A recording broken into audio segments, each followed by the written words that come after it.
বাংলাদেশের উপরে দেখেন 37% কর চাপায়, আর আফগানিস্তানের উপর 10% কর চাপায়। দেখেন নাই ট্রাম্পের নতুন কর নীতি, শুল্ক নীতি, বাংলাদেশের উপরে 37, আফগানিস্তানের উপরে 10। কেন? ওদের উপরে তো আরো 100 দেওয়া দরকার, আরো 500 দেওয়া দরকার, করের মাত্রা তো সর্বোচ্চ বাড়ানো দরকার। কিন্তু না, দুনিয়ার নেজামে এটা শক্তের ভক্ত নরমের জম। এই জামানায় কেউ যদি আমাকে বলে, হুজুর আমাকে একটা কারামত দেখান তো, আমি জ্যান্ত একটা কারামত দেখাতে পারবো সবাইকে, আল্লাহ তাআলা কিভাবে ইসলামকে বিজয়ী করলেন পৃথিবীর বিভিন্ন প্রান্তে দুর্বল দুর্বল মানুষদের হাত ধরে। এই যে আফগানে দেখেন, একইভাবে ফিলিস্তিন, যদিও বিজয় আসে নাই, কিন্তু এই যে দীর্ঘকাল ধরে যুদ্ধ রানিং রাখতে পেরেছে এখনো পর্যন্ত, অথচ কার সাথে টক্কর দিচ্ছে? যার সাথে টক্কর দিচ্ছে আর 1000 ভাগের 1 ভাগ শক্তিও তাদের নেই, কিচ্ছু নাই। এই যে আফগানিস্তানের মাজলুম মুসলমানরা, আমেরিকা না শুধু 50-এর বেশি দেশের সাথে টক্কর দিল। শুধু আমেরিকা তো না, পুরো ন্যাটো জোট, পুরো পশ্চিমার একসঙ্গে আসলো, এমনকি তুরস্কও আছে ওদের সাথে। এই ন্যাটো জোটের মধ্যে তো তুরস্ক আছে, এবং ওরাও আফগানিস্তানে যুদ্ধ করেছে। নামধারী মুসলিম রাষ্ট্র থেকে শুরু করে কাফের রাষ্ট্র সবার সাথে 19টা বছর পর্যন্ত যুদ্ধ করে খেলে টিকে থাকা না, যুদ্ধ করে বিজয় ছিনিয়ে এনেছে। যেন তেন বিজয় না, আল্লাহ তাআলা এমন বিজয় দিয়েছে এখনো পর্যন্ত আমেরিকার চোখে চোখ রেখে কথা বলতে পারছে। আমেরিকা বলছে তোদেরকে স্বীকৃতি দেব না, তোরা আমাদের নীতি না মানলে। স্পষ্ট জবাব দিচ্ছে, লাগবে না তোদের 2 পয়সা স্বীকৃতি, আমাদের আল্লাহর স্বীকৃতি চলবে। 19 বছর যুদ্ধ করেছি তোদের নীতি মানার জন্য না রে, তোদের নীতি তোরা পকেটে ভরে রাখ, আমাদের জন্য আল্লাহ এবং তার রাসূলের নীতি চলবে। এত কিছুর পরও বাংলাদেশের উপরে দেখেন 37% কর চাপায়, আর আফগানিস্তানের উপর 10% কর চাপায়। দেখেন নাই ট্রাম্পের নতুন কর নীতি, শুল্ক নীতি, বাংলাদেশের উপরে 37, আফগানিস্তানের উপরে 10। কেন? ওদের উপরে তো আরো 100 দেওয়া দরকার, আরো 500 দেওয়া দরকার, করের মাত্রা তো সর্বোচ্চ বাড়ানো দরকার। কিন্তু না, দুনিয়ার নেজামে এটা শক্তের ভক্ত নরমের জম। তা আল্লাহ তাআলা তাদেরকে যে এই পরিমাণ শক্ত বানালেন, এখানে তাদের কোনো কৃতিত্ব আছে? কি আছে? ওদের পারমাণবিক আছে? তাও তো নাই। ওদের ক্ষেপণাস্ত্র ছিল? তাও তো নাই। ওদের কি ছিল? ওদের এয়ার ডিফেন্স সিস্টেম ছিল? কল্পনাই তো করা যায় না। তাহলে কি ছিল ওদের? মানে আমেরিকার সাথে টক্কর দেওয়ার মতো কিছুই ছিল না। ছিল শুধু আল্লাহর উপর ভরসা, ছিল শুধু ঈমান আর আমল। আলহামদুলিল্লাহ, আল্লাহ তাআলা ছাত্রদের হাতে। তালেবান মানেও ছাত্র, তালেবান কোনো দলের নাম না, এটা এখন মানুষ দলের নাম বানিয়ে ফেলেছে। তালেবান অর্থ স্টুডেন্টস, ছাত্র। বাংলাদেশে যেমন ছাত্ররা রাজপথে নেমেছে, নেমে গণ অভ্যুত্থান ঘটিয়েছে। যদিও লোকে মজা করে বিপ্লব বলে, কিন্তু বিপ্লব আলাদা, গণ অভ্যুত্থান আলাদা। বিপ্লব ভিন্ন জিনিস। বিপ্লব যদি হতো তাহলে এখন আর যে ঝামেলাগুলো আমরা ফেস করছি এগুলো ফেস করা লাগতো না। বিপ্লব তো সিরিয়ায় হলো, বিপ্লব তো বামরা রাশিয়ার মধ্যে ঘটিয়েছিল, বিপ্লব তো আল্লাহ নবী মদিনার মধ্যে ঘটিয়েছিলেন। বিপ্লব ভিন্ন জিনিস। বিপ্লব যখন হয় একটা আদর্শ জমিনের মধ্যে জিন্দা হয়ে যায়, আর গণ অভ্যুত্থান যখন হয় তখন আদর্শ জিন্দা হতেও পারে, নাও হতে পারে। বাংলাদেশে দেখেন না, আগে অমুকে খায়, পরে তমুকে খায়, আগে অমুক এই ক্যারেক্টার, পরে তমুক সেই ক্যারেক্টার। এই ঘুরে ফিরে ওয়ালপেপার খালি চেঞ্জ হয়, কিন্তু থিম একই থাকে। এগুলোই সমস্যা হলো এখানে। কারণ চূড়ান্ত বিপ্লব এখনো ঘটে নাই, বাকি আছে। চূড়ান্ত বিপ্লব যেদিন ঘটবে ইনশাআল্লাহ সুম্মা ইনশাআল্লাহ, সেদিন বাংলার জমিন এক টুকরা মদিনার মতো হয়ে যাবে। আর 90% মুসলমান যেহেতু এদেশে থাকে, সুতরাং চূড়ান্ত বিপ্লব যেদিন হবে, এটা দিল বলে, সাক্ষ্য দেয় ইনশাআল্লাহ সুম্মা ইনশাআল্লাহ, সেই সময় আল্লাহ তাআলা চাইলে সেই বিপ্লব ইসলামের পক্ষেই হবে। কারণ 90% মানুষ যেহেতু মুসলমান, তারা ইসলামকে মাইনাস করবে, এটা অন্তত কল্পনা করা যায় না। এখনো এই দেশের মানুষ ইসলাম চায় না এমন না, মানুষ চায়, তাদেরকে দেওয়া হয় না। দোষ মানুষের না। এবং এজন্য আমরা আশা করি যে আল্লাহ তাআলা অধিকাংশ মানুষকে ধরবে না ইনশাআল্লাহ। কেন? কারণ তাদের চাওয়ায় ত্রুটি নাই, কিন্তু যারা তাদের উপর সওয়ার হয়ে থাকে, ওদের এই তাদের চাওয়াটা পূরণ করার কোনো গরজ নেই। এখনো আপনি গণভোট করেন যে তোমরা কি আল্লাহর জমিনে আল্লাহর আইন চাও নাকি কাফের মুশরিকদের আইন চাও? জিজ্ঞাসা করেন, আপনি দেখেন যে তোমরা কি কোরআন সুন্নাহর আদর্শ চাও না ইউরোপ আমেরিকার আদর্শ চাও? জিজ্ঞাসা করেন। আমি গ্যারান্টি দিয়ে বলবো, এই দেশের অধিকাংশ মানুষ বলবে আমরা আল্লাহটাই চাই। আল্লাহটার চাইতে উত্তম বিকল্প দ্বিতীয় কোনোটা নাই। পৃথিবীর সবাই ঠকাতে পারে, আল্লাহ ঠকাবে না। সব আইনে ভুল থাকতে পারে, আল্লাহর আইনে ভুল থাকতে পারে না। এটাই এই দেশের অধিকাংশ শিক্ষিত অশিক্ষিত মানুষেরও কথা। যারা পড়ালেখা জানে না ওদেরকেও জিজ্ঞাসা করেন, ওদেরও দিলের কথা, কিন্তু দিলের কথাটা শুনতে রাজি না। এই দেশের মানুষ সকল ক্ষমতার মালিক কিন্তু আল্লাহরই মানে। যদিও সংবিধানের মধ্যে এই ক্ষমতা জনগণকে দিয়ে রেখেছে, কিন্তু আপনি যে কাউরে জিজ্ঞাসা করেন, হুজুর হওয়া লাগবে না, সাধারণ কাউরে জিজ্ঞাসা করেন, ভাই বলো তো সকল ক্ষমতার মালিককে, আপনি শোনেন, আমার কথা যদি সন্দেহ লাগে, এমনকি ওই খাঁটি বাঙালি লাগবে না, যারা বাংলা ঠিকভাবে বলতে পারেন ওদেরকেও জিজ্ঞাসা করেন সকল ক্ষমতার মালিককে, কি জবাব দিবে? কি সন্দেহ আছে কোনো? আমি সন্দেহ করি না, একজনের ব্যাপারে সন্দেহ করি না, চোখ বন্ধ করে বলবে আল্লাহ। সবাই যদি বলে আল্লাহ, সংবিধানের মধ্যে ভিন্নটা কেন? তো এই সংবিধানকে জনগণের সংবিধান না? আসলেই এই সংবিধান এখনো জনগণের সংবিধান হয় নাই। যেদিন হবে সেদিনের বাংলাদেশ আর কিছু হোক বা না হোক, অন্তত আল্লাহর বিপক্ষে শিরকি কথা বলার সাহস দেখাবে না।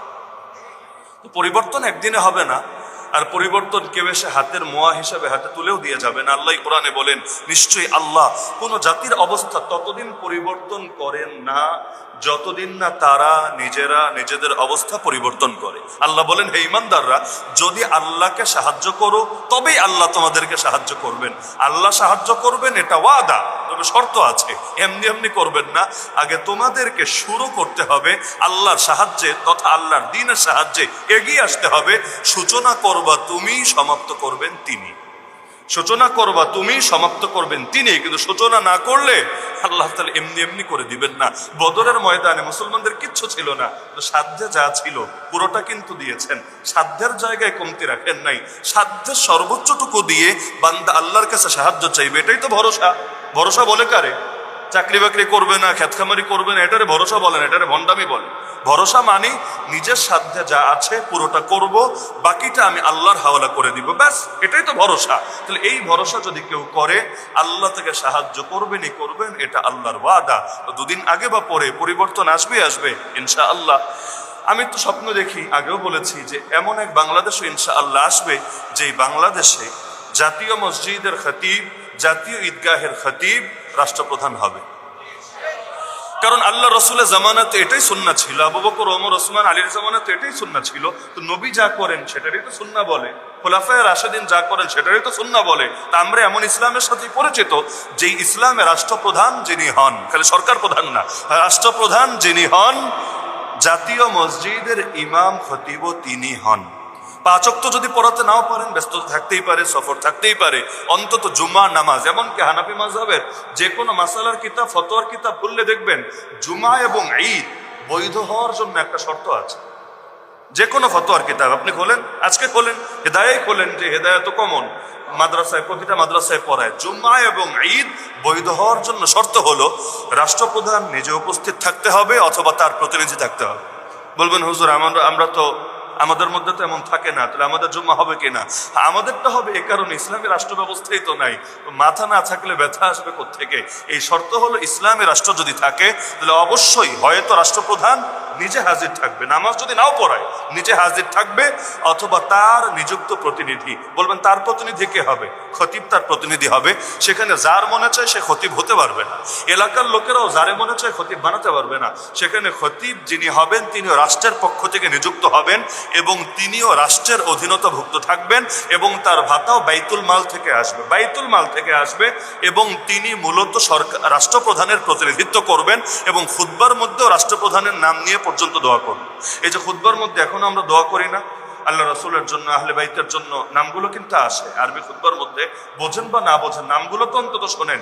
এই নামগুলোর মধ্যে মুসলমানদের যদি ইসলামী রাষ্ট্রপ্রধান থাকে তার নামও আসে। এখন যারা আছে এদের নাম আবার ঢোকানোর চেষ্টা করেন না, কারণ তারা কেউ ইসলামের প্রতিনিধিত্ব করেন। আর ইসলামের প্রতিনিধিত্ব না করলে ইসলামী কাজের মধ্যে তাদের নামও আসবে না। ইসলামী প্রতিনিধিত্ব করলে খুতবায়ও তাদের নাম আসবে, জাকাত সদকাও তাদেরকে দেওয়া হবে।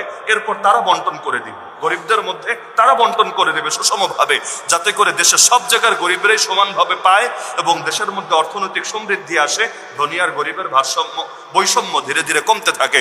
অনেক কিছু সম্পর্কই আছে সরকার প্রধান রাষ্ট্রপ্রধানের সাথে। যদিও এখনো এতটা পরিবর্তন আসে নাই, তবে শুরু তো হয়েছে আলহামদুলিল্লাহ। আগে তো একসময় নারী থাকায় মসজিদে আসতে পারতো না, ঈদের নামাজ, জুম্মার নামাজ, তাহাজ্জুদ পড়তো, এগুলো জাতিরা জানায় দেওয়া হতো, ছবি টবি তুইলা গোপন তাহাজ্জুদের ছবি আসতো। তবে নারী হওয়ার কারণে চাইলে তো আর ইমামের পেছনে দাঁড়ায়া জুম্মার নামাজ, ঈদের নামাজ পড়ার সুযোগ ছিল না। এখন অন্তত পুরুষ হওয়ার কারণে এতটুকু উন্নত হয়েছে যে ইমামের সামনে দাঁড়িয়ে খুতবা শুনতে পারছে, ইমামের সামনে দাঁড়িয়ে বয়ান শুনতে পারছে, নামাজের মধ্যে শরীক হতে পারছে, আল্লাহ চাইলে আরেক ধাপ আগালে চূড়ান্তটাও হয়ে যাবে, তাহলে সামনে বৈশা বৈশা খুতবা শুনবে না, নিজেই এসে খুতবা দিবে। কি হতে পারে না? নাকি আপনাদের বিশ্বাস হয় না যে হতে পারে? আল্লাহ চাইলে সবই পারে ইনশাআল্লাহ। আর কোনোদিন যদি নাও হয়, অন্তত ইমাম মাহদি আসলে তো হবেই হবে। ইমাম মাহদি আসলে তো হবেই হবে। হাদিসে আছে ইমাম মাহদি নামাজের ইমামতির জায়নামাজে দাঁড়ানো থাকবেন, এমন সময় ঈসা আলাইহিস সালাম আসমান থেকে 2 ফেরেশতার কাঁধে ভর করে দামেস্কের জামে মসজিদের নিকটে অবতরণ করবেন।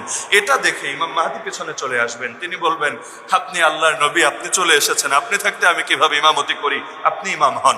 তখন ঈসা আলাইহিস সালাম জবাব দিবেন, সহিহ হাদিসের মধ্যে আছে, না, ইমামতি করবা তুমি, তোমার পেছনে নামাজ পড়বো আমি। কেন? তাকরিমাতাল্লাহি লিহাদিহিল উম্মাহ, আল্লাহর পক্ষ থেকে এই সম্মান এই উম্মতকে দেওয়া হয়েছে। অর্থাৎ মুহাম্মদুর রাসূলুল্লাহ সাল্লাল্লাহু আলাইহি ওয়াসাল্লামের উম্মতকে আল্লাহ এই মর্যাদা দিয়েছেন যে মুহাম্মদুর রাসূলুল্লাহ সাল্লাল্লাহু আলাইহি ওয়াসাল্লামের উম্মত হবে ইমাম, আর আমি যদিও একজন নবী কিন্তু আমি হব তার পেছনের মুক্তাদি। এটাই সম্মান এবং মর্যাদা, এবং এই সম্মান আল্লাহ তাআলাই দান করেছেন। তাহলে রাষ্ট্রপ্রধানও যে ইমাম হবে এই বিশ্বাস তো হয় অন্তত, কারণ হাদিসের মধ্যেই তো কথা আছে। তো মাহদি আসলে তো হবেই হবে, এটা তো ইয়াকিন, এটা তো আমাদের আকীদা। কিন্তু তিনি আসার আগেও আল্লাহ চাইলে হতেও পারে, যদি আল্লাহ চান আর কি, আর যদি রহম করেন, করম করেন এই জাতির উপরে। এখন বলবে নামাজ নিয়ে এত সিরিয়াস হওয়ার কি আছে? না, নামাজ নিয়ে এত সিরিয়াস হওয়ার কিছু নাই, কিন্তু ইসলামের মূলই তো নামাজ। নামাজের ক্ষেত্রে যিনি নেতৃত্ব দেওয়ার যোগ্য, ইনশাআল্লাহ বাকি ক্ষেত্রেও অবশ্যই তিনি যোগ্য, কারণ আল্লাহর সাথে যে সৎ, বান্দার সাথেও সে সৎ হবে, এটা আশা করা যায়।